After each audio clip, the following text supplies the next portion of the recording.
Muy buenas noches, amigos, hermanos, familia. Aquí una vez más compartiendo un poquito sobre el Antiguo Testamento.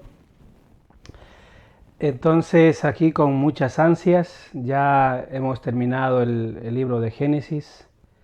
Hemos visto, hemos escudriñado, hemos estudiado un poquito sobre Abraham, sobre Isaac, Jacob, ¿verdad? Hemos venido del jardín de Edén. Entonces ahora el Éxodo, evidentemente hay que hablar sobre Moisés, sobre Aarón, las 10 plagas de Egipto, ¿no? Y vamos a ir poco a poco adentrándonos en lo que es el Antiguo Testamento. Reitero,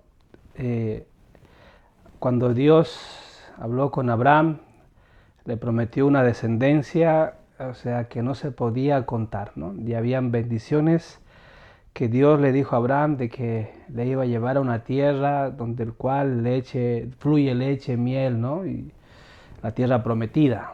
La misma promesa le hizo a Isaac, la misma promesa le hizo a Jacob, ¿no?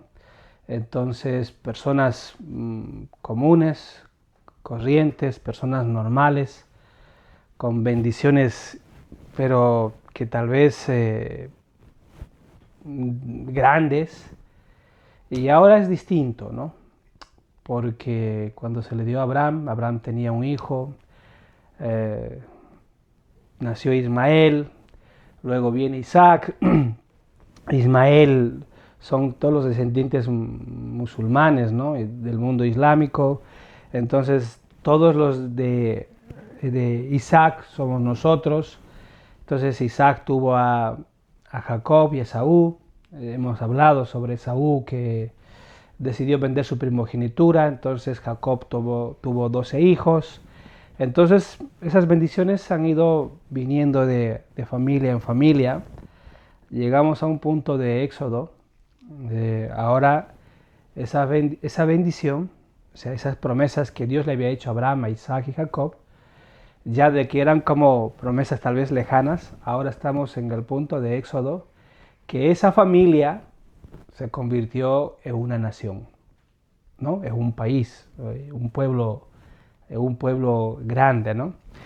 Empieza el libro, de hecho, de Éxodo, diciendo, Éxodo capítulo 1, versículo 1 dice, estos son los nombres de los israelitas que llegaron con Jacob a Egipto, cada uno con su familia, Rubén, Simeón, Leví, Judá, Isaacar, Zabulón, Benjamín, Dan, Neftalí, Gad y Aser.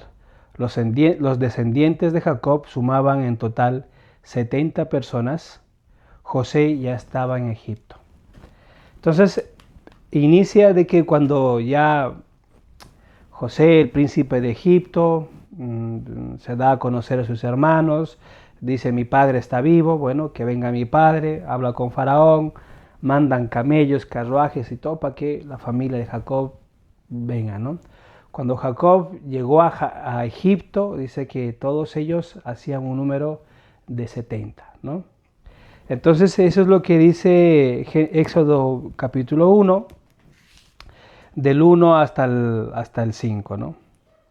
El 6 dice, José y sus hermanos y todos los de esa generación murieron. Pero como los israelitas tenían muchos hijos, se multiplicaron de tal manera que llegaron a ser muy poderosos. El país estaba lleno de ellos. Entonces, aquí antes de poder entrar con lo que tengo aquí preparado, algunos puntos importantes, porque hoy vamos a estudiar un poquito de Éxodo de capítulo 1 hasta el capítulo 6. Entonces, antes de poder entrar a la explicación, hemos hablado con mucha certeza, hemos testificado sobre que José es la apología de Jesucristo, ¿vale? Entonces, antes de poder introducir un poquito más, quiero volver a leer el versículo 6 dice, José y sus hermanos y todos los de esa generación murieron. Pero como los israelitas tenían muchos hijos, se multiplicaron de tal manera que llegaron a ser muy poderosos. El país estaba lleno de ellos. Dijimos ya de que José es la apología de Cristo, fue vendido, fue tentado, trajo salvación para su casa, alimentó, o sea, dijimos que es la apología de Cristo. Y en este versículo también dice, ¿no?, que cuando José murió, vamos a decirlo así, ¿no?, eran 70. Después de la muerte de José, dice que el país estaba lleno de ellos. Una vez más, quiero decir de que el Éxodo empieza hablando sobre la misión de Jesucristo, ¿no? Cuando Jesucristo estaba en la tierra, o cuando ya estaba en la cruz, los cristianos, o sea, que nos conocemos porque seguimos a Cristo, o las personas que seguían a Cristo, eran pocos. Tal vez no llegaban a 70. Pero después de su muerte, ¿no?, todos los que creemos en Cristo sí llegamos a millones. Entonces, en el momento, una vez más, el Éxodo empieza testificando que José es la apología de Cristo. Cuando Cristo estaba sobre la faz de la tierra, los seguidores eran muy pocos, y después de su muerte, de su resurrección, evidentemente nos hemos multiplicado y estamos por todos lados los que seguimos y creemos en Cristo, ¿no? Entonces inicia el Éxodo con esa declaración potente y fuerte. El 8 dice, más tarde hubo un nuevo rey en Egipto que no había conocido a José y que le dijo a su pueblo, miren, este pueblo israelita es más numeroso y más poderoso que nosotros. Así que debemos tramar algo para impedir que sigan aumentando, porque puede ser que, en caso de guerra, se pongan de parte de nuestros enemigos para pelear contra nosotros y se vayan de este país. Entonces dice de que hay un nuevo rey que no conoce a José. Tengo aquí un pequeño resumen de esta Biblia que estoy compartiendo, donde dice, con la ascensión al trono de un rey que no sentía ningún aprecio por la memoria de José, los israelitas ya no gozaron de la hospitalidad de los egipcios, sino que fueron reducidos a la condición de esclavos. En medio de la opresión, el pueblo hizo oír su clamor y su súplica. Entonces dice que un nuevo rey, un nuevo faraón, un nuevo líder se sube al poder que no conocía a José. Entonces, evidentemente, cuando hablamos de que el pueblo de Israel estuvo 430 años, ¿vale? Eso es lo que todos coincidimos de que el pueblo estuvo 430 años. Entonces aquí hay varios comentaristas y quiero como explicar un poco esto. Los judíos, tanto como los musulmanes, creen de que literalmente después de que José murió hasta Moisés, vamos a decir, 430 años, dicen que no puede ser porque los números, porque las personas de las que vamos a hablar no encajarían, no entran en los años, ¿vale? De hecho, los judíos tienen la tradición escrita, que es la Torá, y la tradición oral, que ellos le llaman la Guemará. Entonces, dentro de esos hay el cual explicaciones, por decirlo así, de que 430 años sí fueron, pero se dice de que es desde el momento ya de que nació Isaac. Desde que nació Isaac hasta este punto donde estamos leyendo, sí pasaron 430 años, ¿vale? Entonces, en realidad, o sea, con exactitud, desde que muere José Hasta este punto, hasta que sube el nuevo gobernante o hasta Moisés, vamos a decirlo de esa forma, han transcurrido 210 años. Entonces, eso es lo que se dice que son 210 años, porque los nombres de los que vamos a hablar, o sea, y aparte dicen que vivió tantos años y tal, entonces no cuadrarían con 430 años, ¿vale? Entonces, ¿por qué? Más que nada, porque el libro de Éxodo, vamos a enfatizar un poquito ahora en este capítulo, habla mucho sobre Aarón, sobre Moisés, sobre Miriam, sobre Jocabed, sobre Amram, ¿vale? Entonces, prácticamente Leví tuvo 4 hijos, ¿vale? Uno de ellos se llamaba Gersón, el otro se llamaba Coat, el otro se llamaba Merari y tuvo una hija que se llamaba Jacobet, ¿vale?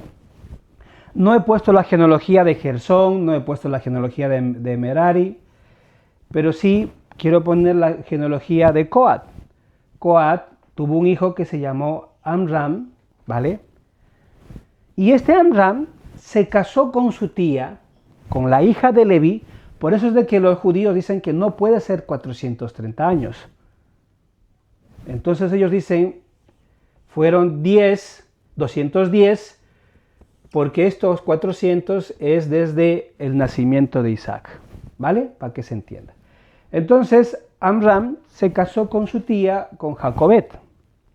A su vez, Jacobet y Amram formaron una familia, tuvieron a Aarón, a Miriam y a Moisés, ¿vale? Entonces vamos a ver que Moisés luego se casa con Séfora y el papá de Séfora es Jetro, y tuvieron dos hijos que se llamaban Eliezer y Gersón, ¿vale? Entonces eso es lo que quiero decir. Subió un nuevo gobernante, un nuevo rey, un nuevo faraón. Hay que entender de que este momento de esclavitud no fue de la noche a la mañana. No es de que hoy, en el libro del Antiguo Testamento de institutos dice de que ellos dicen de que, bueno, dentro los egipcios, como habían, se podría decir como 2 partidos, unos eran como muy radicales, muy duros, y el faraón que halló gracia a José, eran como más término medio, ¿no? O sea, eran como más compasivos, más tranquilos, en ese sentido, ¿no? Entonces, el libro del Antiguo Testamento de Institutos dice de que como la parte como más radical, suponen de que entraron como en guerra y desplazaron a todo lo que era a los que estaban ocupando el poder, ¿no? Entonces, esta opresión, donde el cual habla de que les hicieron esclavos, ya no gozaban de tratos privilegiados, de no pagar impuestos, de ayudas, ya no gozaban de eso, no fue de la noche a la mañana, no es de que hoy se paró, mañana todos son esclavos. No fue de esa forma, fue de una forma progresiva. O sea, estamos hablando de una forma entre 200 años, 210, 190, 220, 230, o sea, en esa forma de años estamos hablando. O sea, este faraón, cuando ya se sentó en el trono y dijo, bueno, mira, ellos son hartos. Entonces, ¿qué es lo que vamos a hacer? Les vamos a cascar con impuestos, los vamos a crujir con impuestos por todos estos años que no han pagado, ¿no? Entonces, porque dice que no sentía ningún aprecio por José. Entonces, nada, ningún tipo de enseñanza, ni que proveyó, ni que salvó al pueblo, ni nada por el estilo, ¿no? Entonces empezaron con impuestos, primeramente con impuestos altos, duros, así severos, y cuando ya el pueblo tal vez ya no tenía los medios suficientes, entonces igual dijeron, bueno, si no tienen para pagar los impuestos, que es lo que corresponde para sostener el reino, hagan servicio. O sea, fue de esta forma, no fue como de una forma, van a ser mis esclavos, sino una forma de que no tienen el dinero, bueno, también pueden pagar sirviendo, trabajando, construyendo las pirámides y todo lo que tenían que hacer, Entonces lo llamaron como esa forma de servicio para poder pagar el impuesto, ¿no? Entonces, y así fue como generación tras generación, habían hijos que ya iban naciendo con ese acuerdo, que al final no podían pagar porque les cobraban por los hijos, les cobraban por esto, por aquello, entonces no había bolsillo, por decirlo de esa forma, que pudiera aguantar, ¿no? Hasta el punto de que ya esos acuerdos, esos convenios, ya no estaban vigentes, sino que pasaron a ser automáticamente esclavos. Entonces, en ese proceso de años, de tiempo, también quiero decir de que el pueblo, aquí hay otra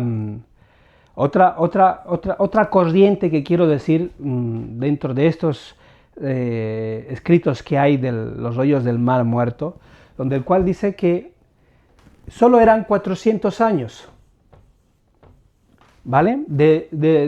Eso es lo que evidentemente, lo que Dios le dijo a Abraham en Génesis 15, le dijo de que su descendencia iba a ser cautiva 400 años. ¿Vale? Dice que sí, efectivamente eso tenía que ser 400 años, pero el pueblo había olvidado, se había olvidado de José, se había olvidado el Dios de Abraham, había olvidado al Dios de Isaac, había olvidado al Dios de Jacob. Entonces, dicho de otra forma, también dice que estos 30 años ya fueron de forma de castigo, por decirlo así, porque habían sido tardos en acordarse de Dios. Entonces, quiero que comprendan ahí esta parte. Mira, no es relevante los años, pero quiero como desarrollar la idea. Si tardamos en recurrir al Señor, si tardamos en doblar nuestras rodillas, si tardamos en buscarle a Dios, ya sea en el peor momento de nuestra vida, en el momento más triste, en el momento de preocupación, en el momento de rabia, de impotencia, evidentemente nuestro sufrimiento va a permanecer por ese tiempo. Entonces, ¿por qué salgo a sacar estos 30 años? Si no nos acordamos de Dios, si creemos de que nosotros podemos, somos fuertes mentalmente, somos, no sé, tenemos buen oficio, buena carrera, somos los mejores y somos indestructibles, ¿no? Entonces, el peso, el sufrimiento se van a prolongar. A esto quiero agregar, a esta idea, quiero agregar de que lo que dicen de que evidentemente si Faraón, este nuevo rey que llegó al poder, no conocía a José, tenía al pueblo un poco de culpa porque no le predicaron, no le enseñaron, no le testificaron sobre el Dios de Abraham, el Dios de Isaac, el Dios de Jacob. Había buenos años de bonanza, en esos años que antes que este rey, en el momento cuando este subió, nadie fue, nadie habló, nadie testificó. Entonces, también quiero decir esto, si en nuestros barrios, si en nuestros trabajos, tal vez no testificamos, no enseñamos, no ministramos, no decimos que el Dios de Abraham es ese Dios de que el que todo que te bendiga será bendito y el que te maldiga será maldito, el Dios de Isaac, el Dios de lo imposible, el Dios cuando le dice a Isaac, yo estaré contigo, el Dios de Jacob, yo te cuidaré, yo te sostendré, te guiaré, te enseñaré, yo estoy contigo. Entonces, evidentemente, el trato que vamos a sentir de las personas tal vez van a ser tibias, van a ser toscas, van a ser pesadas, van a ser tal vez un poco, tal vez crueles. Quiero que comprendan de que evidentemente el mejor camino es siempre estar de la mano de Dios, clamarle a Él en la mayor tristeza que estemos viviendo y también clamarle a Él en la mayor alegría que podamos estar viviendo, en la mejor bonanza. No nos olvidemos de Dios, que aparentemente eso es lo que pasaba con este pueblo. En los momentos de bonanza, en los momentos de abundancia, en los momentos que gozaban de privilegios, se olvidaron y llegaron a acordarse en los momentos cuando fueron oprimidos. Entonces, viene a esto el sufrimiento de los israelitas. Lo que quiero decir es de que ya Faraón empezó a tratarles con mano dura. Y dice así, el 11. Por eso los egipcios pusieron capataces encargados de someter a los israelitas a trabajos muy duros. Les hicieron construir las ciudades de Pitón y Ramsés, que el faraón, rey de Egipto, usaba para almacenar provisiones. Pero mientras más los maltrataban, más aumentaban, así que los egipcios les tenían miedo. Es algo curioso, ¿no? También, ellos empezaron a clamar, dice que cuanto más los oprimían el pueblo, porque este era el pensamiento de este rey. Decía, bueno, si los vamos a tener como esclavos, los vamos a someter, no, esos van a estar cansados del cansancio físico, no van a tener los recursos, no va a haber. Ellos estaban previendo, sino intentando evitar situaciones de generaciones, ¿vale? Entonces ese es el punto. Intentaban oprimirles con la idea de que este pueblo se hiciera más pequeño, ¿vale? Que no se reproducieran más, que ellos pudieran tenerlos controlados, pero dice de que cuanto más los oprimían, más se multiplicaban. Entonces, como primera medida que ellos optaron como para poder tener controlado al pueblo eran impuestos elevados. El que no tenía para pagar los impuestos elevados tenía que hacer, se podría decir, servicios por X tiempo, por X años, y si tenían hijos que también tenían que pagar impuestos. Entonces, por eso es de que el pueblo prácticamente llegó a ser esclavos de este sistema. Aparte, es muy interesante lo que viene. Dice, los egipcios esclavizaron cruelmente a los israelitas. Les amargaron la vida sometiéndolos al rudo trabajo de preparar lodo y hacer adobes, y de atender a todos los trabajos del campo. En todo esto los israelitas eran tratados con crueldad. Además, el rey de Egipto habló con Sifrá y Puá. Entonces veía aquí Sifrá y Puá, ¿vale? Voy a poner aquí como está Sifrá. Creo que en español es Fuá, ¿vale? Pero en hebreo es Puá. Entonces, aparte de que la idea era de que, como dije, impuestos elevados, apoderarse de la riqueza, el que no tenía que hacer servicios, intercambio de trabajo por los impuestos. Aparte de eso, como les digo, fue paulatinamente, no fue de uno solo. Y después, evidentemente, les trataban con crueldad, con mano dura, los azotaban, de todo, con tal de evitar de que no se reproducieran más. Pero el pueblo se reproducía. Entonces aquí llegó la brillante idea de este rey. Dice, no, bueno, no hay manera. Los hacemos trabajar todo el día así como esclavos, los tratamos mal, los pegamos, los amargamos totalmente, psicológicamente los pisoteamos, pero estos siguen. Entonces Sifrá y Puá eran parteras, ¿vale? Entonces eran parteras donde el cual Faraón les llama y les dicen, ¿sabes qué? Oye, mira, les da la orden, mira, la vamos a leer, la orden que les da, ¿vale? Y dice, además el rey de Egipto habló con Sifrá y Puá, que eran parteras de las hebreas, y les dijo, cuando atiendan a las hebreas en sus partos, fíjense en el sexo del recién nacido. Si es niña, déjenla vivir, pero si es niño, mátenlo. Sin embargo, las parteras tuvieron temor de Dios y no lo hicieron lo que el rey de Egipto les había ordenado, sino que dejaron vivir a los niños. Entonces el rey de Egipto las mandó a llamar y les dijo, ¿por qué han dejado vivir a los niños? Porque las mujeres hebreas no son como las egipcias, contestaron ellas. Al contrario, son muy robustas y dan a luz antes que nosotros lleguemos a atenderlas. De tal manera el pueblo israelita seguía creciendo en número y cada vez se hacía más poderoso. Además, como las parteras tuvieron temor de Dios, Él las favoreció y les concedió una familia numerosa. El faraón, por su parte, ordenó a todo su pueblo: echen al río a todos los niños hebreos que nazcan, pero a las niñas déjenlas vivir.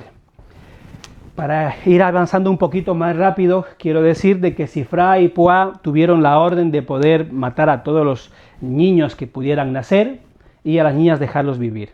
Entonces ellos decían de que esos niños no podían vivir para poder controlar de que el pueblo no se haga fuerte. Entonces, sin embargo, si eran niñas, decían, bueno, si son niñas, son menos problemas, no son de guerra, son como más de casa, pueden ser como nodrizas, pueden ser como vamos a decirlo así, como prácticamente como el servicio doméstico, va a ser problemas menores, ¿no? Estaban proyectándose a largo plazo. No, insisto, no fue de la noche a la mañana que les cayeron con todo, sino que fue poco a poco. Entonces, Sifra y Puá, evidentemente, aquí hay igual una situación donde el cual dicen de que Sifra y Puá eran como, tal vez eran nombres del oficio que hacían, porque Puá, ¿vale? Era como la persona que cuando ya le cortaban el cordón umbilical, le hacían su primer bañito, entonces intentaban como que ver que todo funcionara, que todo estuviera muy bien. Entonces como ella jugaba con el niñito, ¿no? Como le hacía un poquito de cariño, como Puá, Puá, entonces por eso dicen de que era como un oficio. En realidad no se llega a saber si son sus nombres reales, ¿vale? Entonces, y sin embargo, Sifra era la que atendía el parto, ¿no? Era la que daba vida, ¿no? Entonces, como digo, en la tradición oral de los judíos, dicen que Sifra, ¿vale? Es Jacobet, ¿vale? Y Puá es la hermana de Aarón y de Moisés, que es Miriam, ¿vale? Entonces, esa es en la tradición oral que dicen que son ellas, porque hasta este momento, hasta este punto donde el cual el rey de Egipto les da la orden, Amram y Jacobet no habían tenido hijos. O sea, estaba Miriam, pero no hijos hombres. Ustedes saben que las mujeres en esa época, como eran llevados al segundo plano, no era tan trascendente, no podían dejar el apellido en alto, no había descendencia, no había nada. Entonces solo estaba Miriam. Entonces hasta ese momento no estaba Abraham, ni Aarón, ni Moisés. Por eso es de que dice luego la Escritura, detrás de su fidelidad, que Dios les hizo prósperas con casas y todo eso, porque de ahí viene Aarón, ¿no? La orden levita, y de ahí viene Moisés, ¿vale? Los dos personajes importantes, más relevantes del Éxodo. Ahora, quiero decir con esto, igual se los comento esto porque la decisión que tenía Sifra y Puá era difícil. Desobedecer a una persona cruel, perversa, que diga hay que matar niños, o sea, es duro digerir esa información. O sea, este tipo, de hecho, imagínense de que en las escrituras no mencionan el nombre de este rey.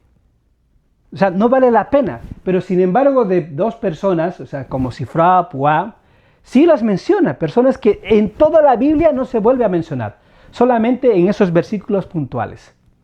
Y lo que les dice, ¿no? O sea, oye, tienes que matarlo, si nace así, lo mata, si nace así, lo mata, vive, ¿no? Entonces, si es niño, muere, si es niña, vive. Entonces, y dice que ellas tuvieron temor a Dios. ¿Por qué cuento esta parte? Porque día a día tomamos decisiones. Por ejemplo, un médico tiene que a lo mejor decidir entre lo ético y no lo ético. Tal vez un político entre la corrupción y ser honesto, justo. Y así nosotros de igual manera. Tomamos decisiones y según esa decisión que vamos a tomar va a ser la bendición donde el cual Dios va a hacer que seamos prósperos, o simplemente si hemos cedido a esa tentación, a esa decisión incorrecta, bueno, seremos esclavos de las consecuencias de esa decisión. La invitación, hermanos, es de que cuando tengamos que tomar decisiones entre ser corruptos, entre lo ético, entre lo moral, entre como dicen, si eres honesto, en tu trato con tus semejantes, entre la honestidad y la integridad, entre tu amor a Dios, es por eso que nos ponen a dos personas, a dos mujeres importantes. Quiero que entiendan la trascendencia de esto. Sin estas mujeres, sin Fra, sin Puá, no hubiese habido Moisés. No hubiese nacido Moisés. Si Moisés no hubiese nacido, no tendríamos los 5 libros de Moisés: Génesis, Deuteronomio, Levítico, Números, Éxodo, no tendríamos. Si Moisés no hubiese venido, no tendríamos la orden sacerdotal. Si estas mujeres, ¿vale?, no hubieran llegado a la tierra prometida. Sin la tierra prometida no hubiese habido un David, un linaje davínico. Y sin David no hubiese habido Jesucristo. Las decisiones que parecen insignificantes, al final son tan, pero tan importantes y cruciales. Por eso es que a veces también creemos que en el servicio, cuando estamos en la capilla, en la iglesia, haciendo tal vez, creemos de que nuestro llamamiento, nuestra asignación no es tan relevante, creemos que tal vez nuestra asignación, nuestro llamamiento está por debajo de lo que creemos, o no es muy grande, o la responsabilidad no es mucha, no sé. Hermanos, créanme que estas cositas que no se pueden ver, el Señor las ve. Y Él ve lo que hay en su corazón, y Él ve el amor que ponen, el tiempo que ponen para efectuar esta obra. Y Él les va a recompensar, les va a bendecir enormemente. Disfruten el llamamiento que estén, en la asignación que estén. Háganlo sirviendo con un corazón íntegro a Dios. Y van a ver que Dios les va a bendecir abundantemente, como les bendijo a Sifra y a Puá. También recuerden que las decisiones entre el mal y el bien es importante temer a Dios.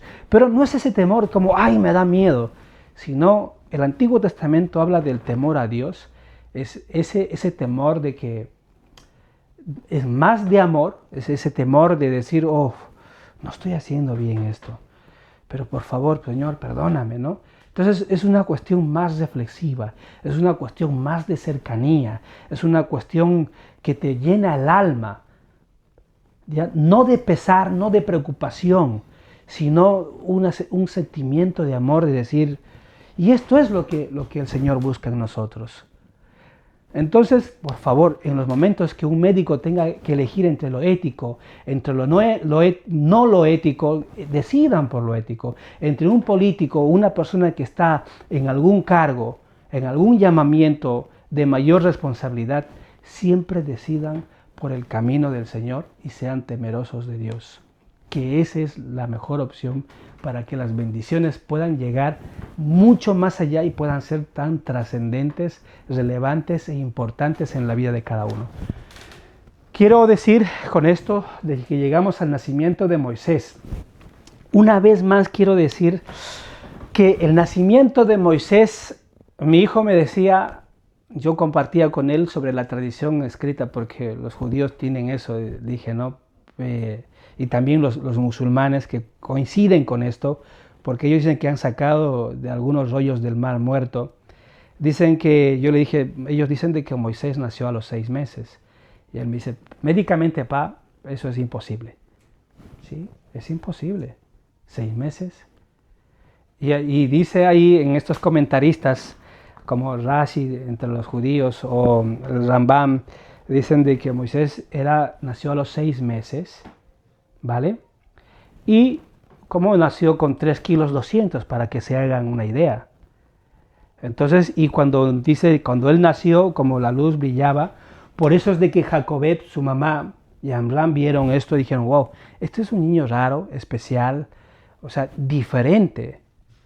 Entonces ellos suponen de que Moisés nació a los 6 meses por una simple razón, porque ante la negativa, se podría decir, de Sifra y de Puat, de matar a los niños, lo que pasaba de que entonces los soldados egipcios empezaban como a hacerles un conteo, una ficha de que más o menos aproximadamente cuándo iban a nacer estos bebés, ¿vale? Entonces tenían la ficha de Jacobet, decían, por eso es de que el libro de Éxodo dice que 3 meses lo tuvo Jacobet escondida y luego lo hizo como como una cuna de mimbre, lo llenó y lo puso al río y ahí llegó a la hija de Faraón, ¿verdad? Entonces, por eso es de que dicen de que cuando los soldados fueron a Jacobet le dicen, ¿y tu hijo? ¿No? Murió. Por eso 6 más 3 harían los 9 meses. Entonces, esa es la versión que dan ellos. Insisto, no es relevante, pero como información quiero contarles eso, ¿no? De que Moisés desde el nacimiento ya fue especial. Como otro dato curioso, quiero decirles de que cuando ya la hija de Faraón estaban con sus nodrizas, con todos ellos, y vieron venir la cuna de mimbre de Moisés, y dice que Moisés lloró, y que ese llanto a esta mujer egipcia le conmovió el alma, y dijo, bueno, pues me lo voy a quedar, ¿no? Entonces, ¿qué es lo que hizo esta mujer? La hija de Faraón mandó llamar a todas las, que habían tenido recién los bebés y que tenían leche materna, y empezaron a darla a Moisés. Dice que Moisés no recibía, no tetaba, no mamaba leche, ninguna de ellas, y la hija de Faraón preocupada decía, ¿qué onda con esto, no? Y ahí es cuando aparece Miriam, su hermana, y dice, mira, yo te busco una nodriza para que pueda dar a amamantar, y evidentemente Miriam contacta con Jocabet, la hija de Faraón les da un sueldo, y Jacobet empieza a criar al niño. Aquí, y esto es lo curioso, ¿no? Entonces, en el día del nacimiento de Moisés, y aquí con la última parte que leí de que échenlo al río, fue cuando estos sacerdotes egipcios o curanderos, brujos de la corte que estaban, le dijo a Faraón, hoy van a ser ¿ya? Un líder importante que va a liberar a todo este pueblo. Por eso es de que Faraón toma la decisión de decir, hoy, todo niño que nazca, lo matamos. Que si es hombre, al río. Si es mujer, vive. Como insisto, como ellos tenían censados, sabían qué mujeres más o menos iban a parir, entre eso, por eso es de que Moisés nació de 6 meses, eso es lo que dice en la tradición. Quiero agregar a esto que cuando ya la hija de Faraón va y le presenta a Faraón, decir, mira, Faraón sabía que este niño era un hebreo, no tenía nada de egipcio. Entonces mandó llamar a su corte, a los sacerdotes, a ellos, y les dice, mire, y ellos hacen esta prueba siguiente. Dicen, agarran un trocito de carbón, así una brasa encendida, y le ponen como collares de rubí, de oro, ¿no? Y le dice el principal sacerdote de Faraón, le dice, vamos a saber si este niño ya decide la joya, el oro, la corona, este es el libertador de los hebreos. Y hay que matarlo. Pero si este niño agarra el carbón encendido, no hay por qué preocuparse. Entonces, y dice que Moisés estaba niñito ahí y vio como los collares, las perlas, a eso que estaban ahí queriendo. Y esto es lo curioso por lo que dicen en la tradición oral, que un ángel le pegó en la mano, hizo que cogiera a Moisés el carbón. ¿Sí? Saben cómo los niñitos se meten a la boca, ¿no?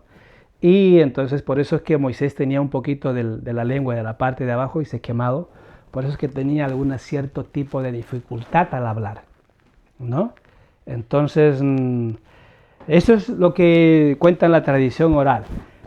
Quiero seguir con esto. Moisés nació, bueno, ya el nacimiento de Moisés hemos hablado, importante. Moisés fue creciendo, fue educada por Jacobet hasta cierto tiempo, luego lo llevaron. Moisés fue criado como un príncipe en Egipto. Algunos dicen que estudió como un rango militar, era arquitecto, porque también estaba a cargo de las edificaciones que se hacían en Egipto. Entonces hasta que llega un punto donde el cual dice que un soldado egipcio estaba pegando sádicamente, brutalmente a un hebreo, y Moisés mira eso y se llena de pesar, de tristeza, agarra al soldado egipcio y lo mata, ¿no? Y lo entierra, y así, ¿no? Creyendo que todo iba a estar bien. Al día siguiente, Moisés sale a caminar, igual a ver, estaban peleando entre dos hebreos, ¿no? Del mismo pueblo, y dice, pero ¿por qué peleáis, no? ¿Cuál es el tema? Y uno de ellos le dice, nos quieres matar como mataste ayer al soldado egipcio, ¿no?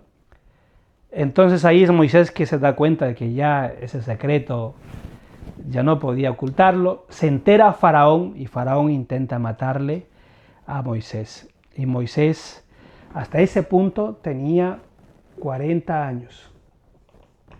Y Moisés escapa y llega a Madián. Entonces, y justo llega al pozo. En el Antiguo Testamento los pozos eran como una simbología de matrimonio, ¿vale? Por ejemplo, Eliezer, el siervo de Abraham, encontró a Rebeca en un pozo. Jacob encontró a Raquel en un pozo, ¿no? Y ahora Moisés está en Madián, en el pueblo de Madián. Entonces, y ve que Jetro, esto es lo que quiero explicar un poquito, Jetro es hijo de Abraham, el patriarca, y Seturá, o Keturá, ¿vale? Entonces es descendiente directo de Abraham, porque Abraham tuvo hijos, uno de ellos se llamaba Madián, y Madián es hijo de Jetro, ¿vale? Entonces, y se conoce que Jetro era un sacerdote de Madián, llamado Teruel, si no me equivoco. Se me fue el nombre. Sí, se me fue el nombre. Reuel, me parece que era el nombre del sacerdote. Entonces, quiero que sepan de que Jetro es un descendiente directo de Abraham. Entonces, Moisés llega al pozo y ven de que las hijas de Jetro llegar y no les dejaban los otros, como la familia de Jetro eran como a lo mejor como los apestados del barrio, ¿no? Entonces Moisés, antes de poder intervenir, un poquito indaga para saber qué onda con las hijas, con Jetro, y entonces ahí le dicen, oye, no, pues que Jetro cree en Elohim, ¿no? Cree en Jehová, en el yo soy, en el Dios de su padre, de Abraham. Entonces ahí un poquito, y ahí Moisés dice, esto es lo que necesito. Entonces Moisés recibe ayuda a las hijas de Jetro, a beber, a pastear, a todo eso.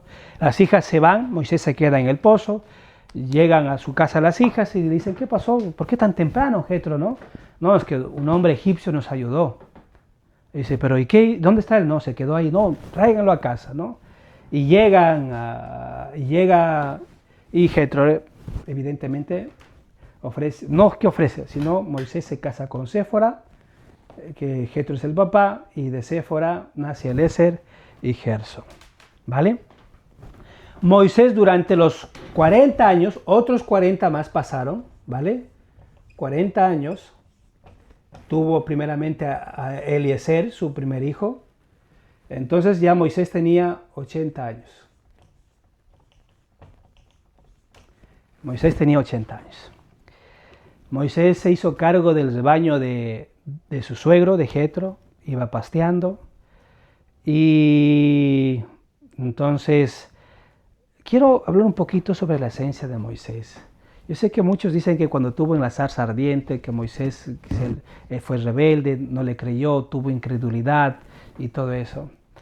Pero Moisés era un hombre tan bueno, Moisés era un hombre tan gentil, Moisés era un hombre tan servicial, por decirlo de esa forma. Si no fuera de esta manera, Dios nunca lo hubiera llamado a Moisés. Si Moisés hubiera sido enojón, rápido para la ira, entonces no lo hubiese llamado. Entonces, miren, lo curioso, Moisés fue enseñado por los mejores libros en Egipto y también fue enseñado, evidentemente, a pastear las ovejas, ¿vale?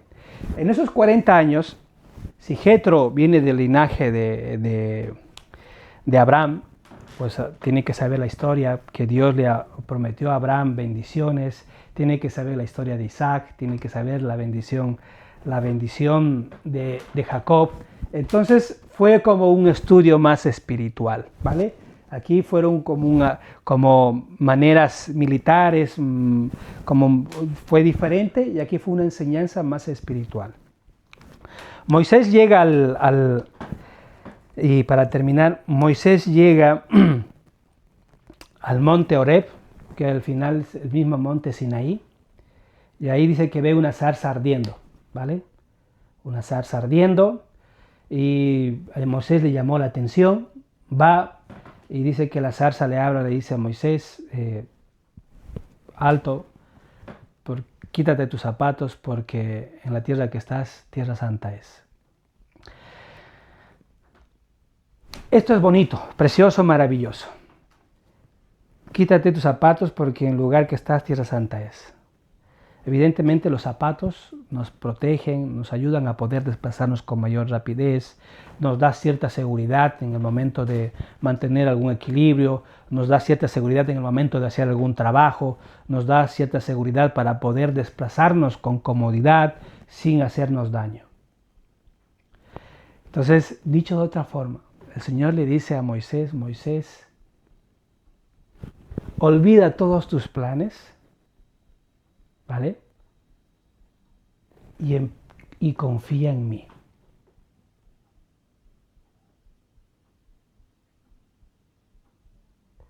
Quítate de todo miedo, de todo temor, sal de tu zona de confort y confía en mí. Entonces, y ahí Moisés, vamos a leer un poquito la conversación. En Éxodo 2,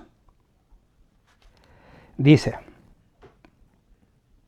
yo soy el Dios de tus antepasados, soy el Dios de Abraham, de Isaac y de Jacob.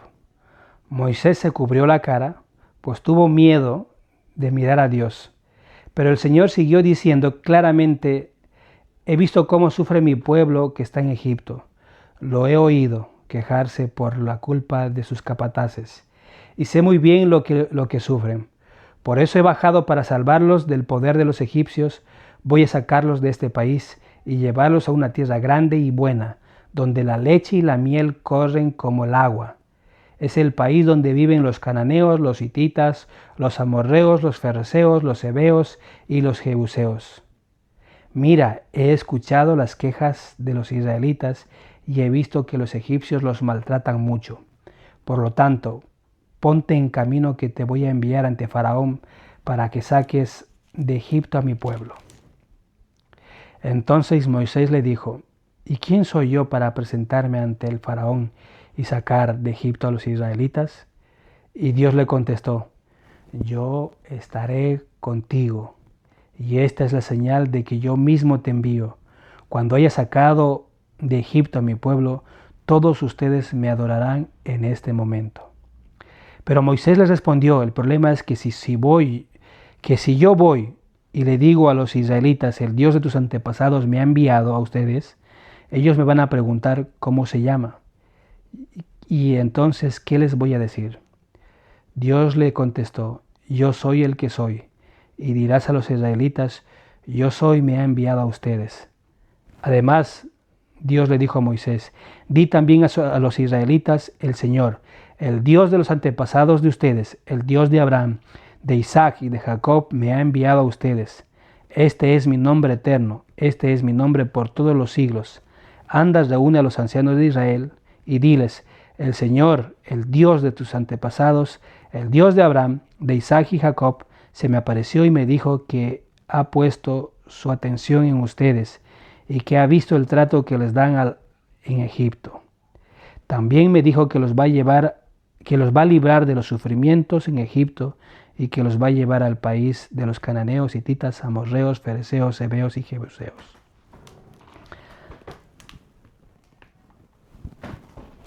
Hermanos, dice que Dios, hay una cosa preciosa.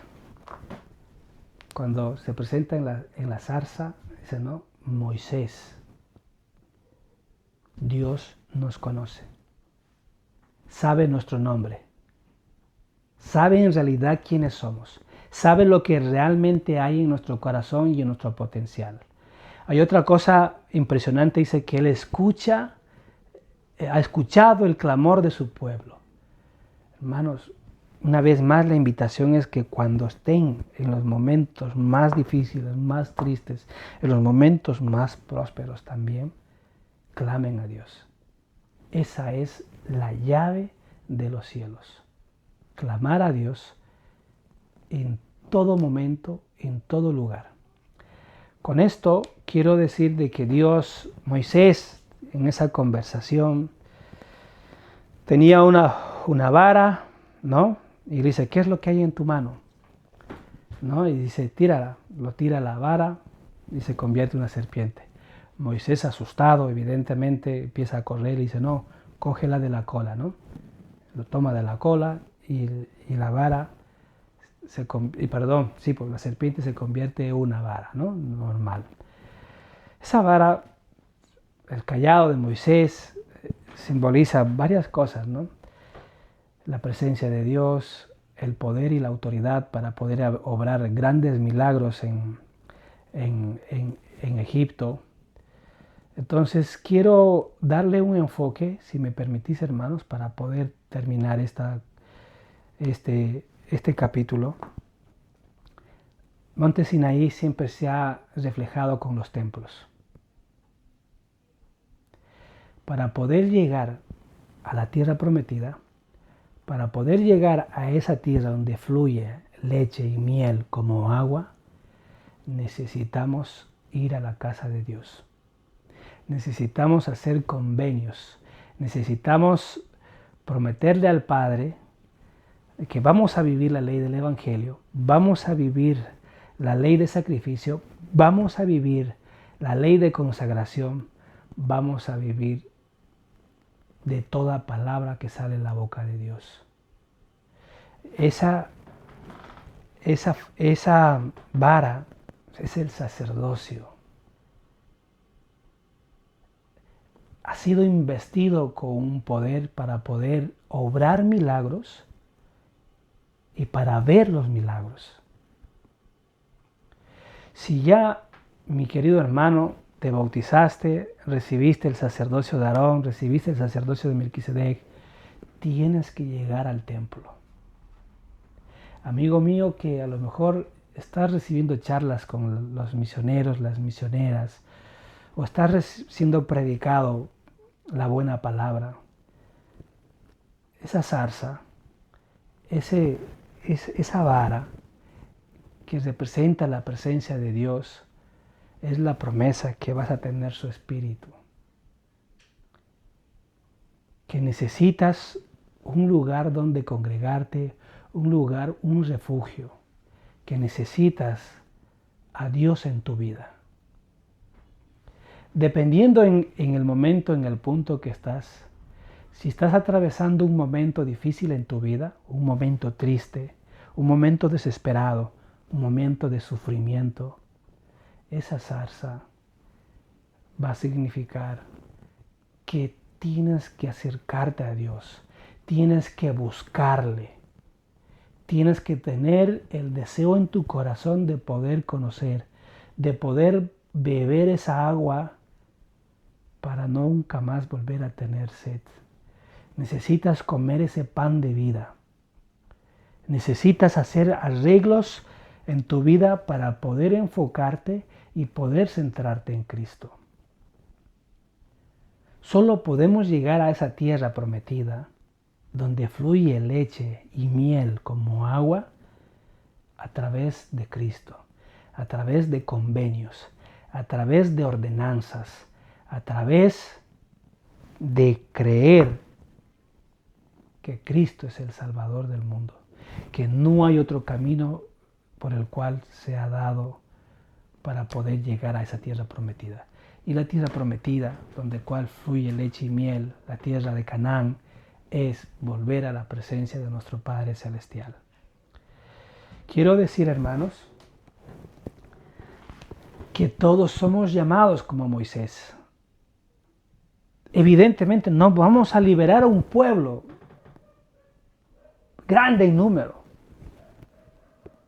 pero sí podemos liberarnos a nosotros mismos. El llamado es a dejar Egipto. El llamado es a dejar las cosas del mundo. El llamado es a centrarnos, a enfocarnos en Cristo.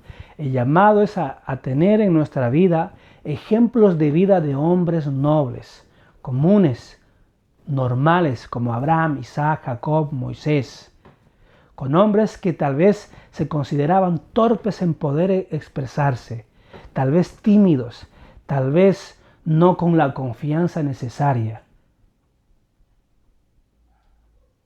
El Señor usa ese tipo de personas. El llamado es a salir de nuestra zona de confort, a ser libertadores de nuestras vidas mismas. Hermanos, quiero decir, para terminar, que Moisés no estaba rehusándose a seguir el llamado, a seguir la voz de Dios. A Moisés le atormentaba el dolor de su hermano Aarón, ¿ya? Porque Aarón era, desde que nació, fue enseñado por su padre, por Amram, en el camino de Dios. Fue ministrado, hablado minuciosamente. Moisés no. Entonces Moisés decía, si yo no he tenido eso, o sea, esa cercanía, o sea, mi hermano es estudioso, espiritual, es como, quiero que me comprendan, mi hermano ha sido misionero, has prestado servicio como obispo, como presidente de Estaca, yo cómo puedo ser, no sé, tal vez consejero de la misión. Entonces a Moisés le causaba tristeza que su hermano Aarón se sintiera tal vez desilusionado, sintiera que su esfuerzo no valió para nada. Por eso es que Dios le dice, bueno, no te preocupes, Aarón va a ser tu portavoz, tú serás Dios para Aarón, Aarón será un profeta y él, dice, te dará encuentro, ¿no? Hermanos, quiero testificarles la invitación, una vez más digo, es aprender de estas personas comunes y corrientes, nobles, a poder enfocarnos una vida en Cristo. Llorar con los que lloran, sufrir con los que sufren. No vale, no sirve poder jactarnos, no sirve, no viene de Dios poder humillar, no viene de Dios tratar mal a las personas, no viene de Dios humillar a las personas, no viene de Dios menospreciar a las personas. Por cualquier razón, por raza, por economía, por profesión, todos somos hijos de un Dios. Y debemos tener ese sentimiento, un sentimiento que todos somos iguales. Debemos sostener, debemos apoyar, animar, llorar con los que lloran. Lo sé. Dios para mí lo es todo. Él ha calmado mi tristeza más grande. Él me ha llenado de la alegría que jamás pensé poder tener. Y yo sé, si esto he visto en mi vida, sé que cada uno puede experimentar el mismo sentimiento. Dios lo es todo. No conozco otra vida sin Dios. No conozco otra forma para poder ser feliz si Dios no está en la fórmula. Yo lo sé y lo comparto en el nombre de Jesucristo. Amén.